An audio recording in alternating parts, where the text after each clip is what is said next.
As sétimas mansões. A oração do casamento com Jesus como uma total transferência de vida. Parte 1. Que mais pode ser dito? Vocês podem pensar, irmãs, que se tanto já foi dito com respeito ao caminho espiritual, nada mais pode ser acrescentado. Mas é um grande erro pensar desse modo, pois, assim como a grandeza de Deus não tem limites, suas obras também não.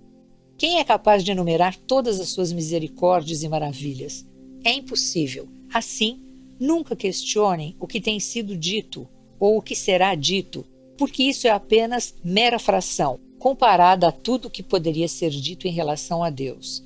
Ele tem sido muito misericordioso para conosco ao ter comunicado essas coisas a uma pessoa, ou seja, a própria Teresa, por meio de quem temos podido conhecê-las. Mas quanto mais tomamos consciência de que ele se comunica com suas criaturas, mais louvamos sua grandeza e nos empenhamos em valorizar mais essa alma em quem nosso Senhor tanto se alegra e deleita. Cada uma de nós tem essa alma, mas uma vez que não a consideramos como uma criatura feita à imagem de Deus deveria considerar, não compreendemos os grandes segredos que a alma contém. Se, no entanto, for do agrado de Sua Majestade guiar-me a pena, que Ele me conceda esse favor de me capacitar a explicar parte das muitas coisas que ainda estão para ser mencionadas e que Ele revela àqueles que Ele conduz a essas mansões. Tenho solicitado fervorosamente esse favor de Sua Majestade, uma vez que Ele sabe que o meu único desejo é deixar que Suas misericórdias sejam reveladas. Espero, irmãs, que Ele me conceda esse favor não por mim, mas por vocês, a fim de que possam compreender quão importante é para o seu esposo celebrar esse casamento espiritual com suas almas, pois ele traz consigo muitas bênçãos. É também necessário que vocês não coloquem nenhum obstáculo no caminho.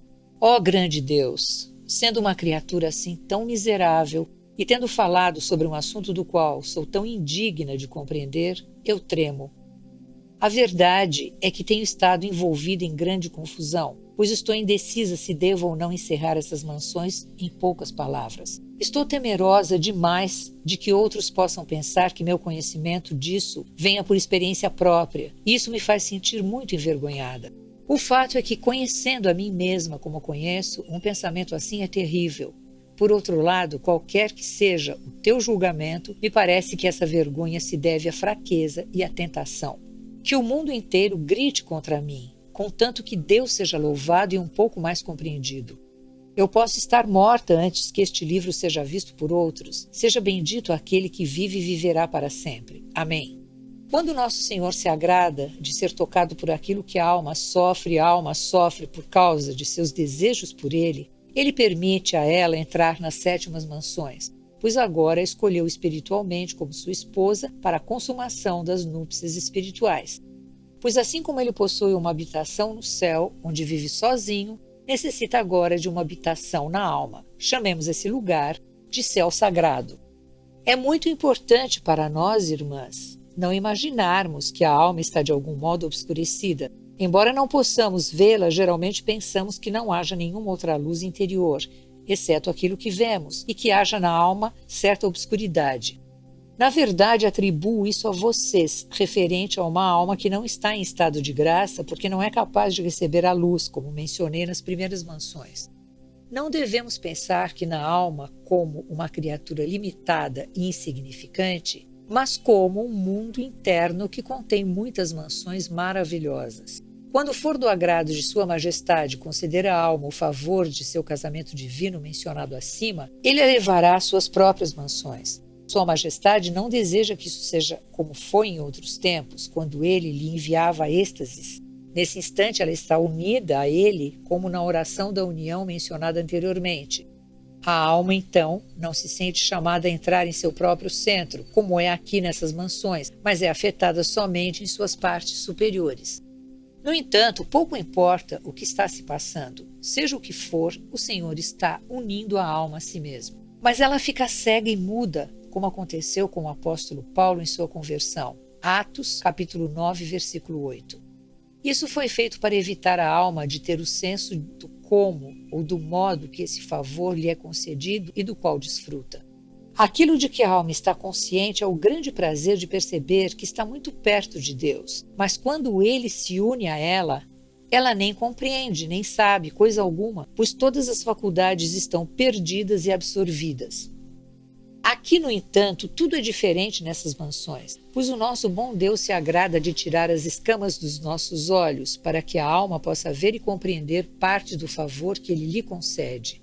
E Ele faz isso de maneira estranha. A alma é levada para dentro dessas mansões por meio da convicção da fé, na qual, através da representação da verdade, a Santíssima Trindade se revela à alma em todas as três pessoas. A alma é incendiada como se estivesse envolvida por uma nuvem de extraordinário brilho. Essas três pessoas são distintas e, por meio de um maravilhoso conhecimento concedido à alma, ela compreende a grande verdade de que todas essas três pessoas são uma substância, um poder, um conhecimento e um só Deus. Consequentemente, aquilo que contemplamos por fé, a alma aqui compreende, como alguém diria por vista. Esse ver, no entanto, não se dá com os olhos do corpo, porque não é uma visão imaginária. Todas as três pessoas aqui se comunicam e falam com a alma, fazendo com que entenda essas palavras mencionadas no Evangelho, onde nosso Senhor diz que Ele, o Pai e o Espírito Santo viriam e fariam morada na alma daquele que o ama e guarda os seus mandamentos. João capítulo 14, versículo 23. Ó meu Deus! Que diferença ouvir essas palavras e entender como são realmente verdadeiras. Essa alma é cada dia mais e mais surpreendida porque essas palavras parecem nunca apartar-se dela, mas ela vê claramente, da maneira descrita acima, que elas estão em seu mais profundo recôndito. Uma vez que nunca aprendeu a expressar isso, ela não consegue fazê-lo, mas pode apenas perceber que essa companhia divina está dentro dela. Vocês podem pensar que com uma experiência assim, a alma fique tão fora de si, tão absorta por isso, que não pode se dedicar a mais nada. Ao contrário, ela fica mais ocupada que antes com qualquer coisa que se relacione ao serviço de Deus. Quando não estiver tão envolvida, ainda estará repousando nessa companhia prazerosa. Ainda que a alma seja infiel a Deus, ela permanece fiel a ela, pois creio que Ele lhe dá a mais certa garantia de sua presença. A alma tem grande confiança de que Deus nunca a deixará e que, tendo-lhe concedido essa bênção, nunca permitirá que perca essa confiança.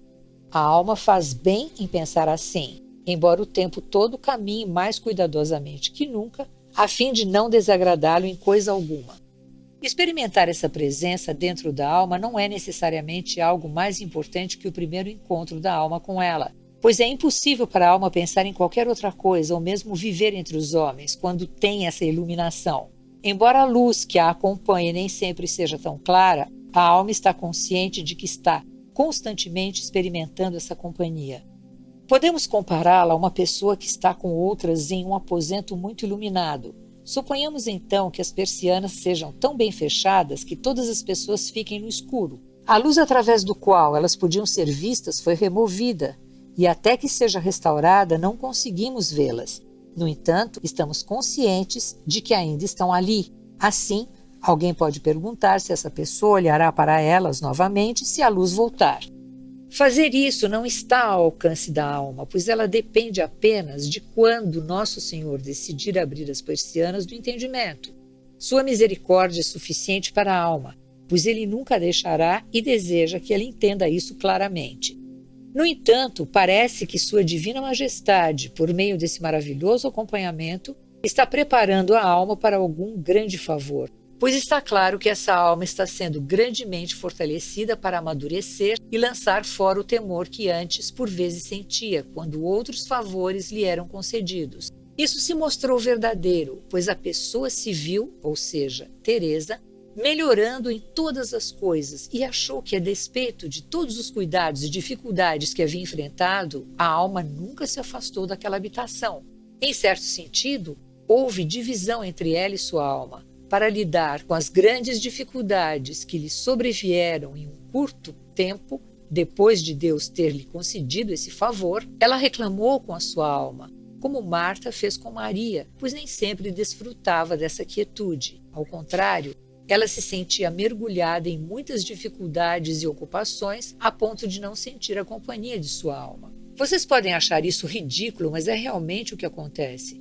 É claro que a alma nunca se divide de fato, mas essa impressão é uma experiência muito comum, pois é fácil observar a clara diferença entre a alma e o espírito. Embora sejam, em geral, uma mesma coisa, entre eles, no entanto, pode-se perceber uma distinção sutil que às vezes eles parecem trabalhar de modo diferente um do outro.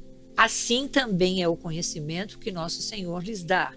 Também me parece que a alma é distinta das faculdades.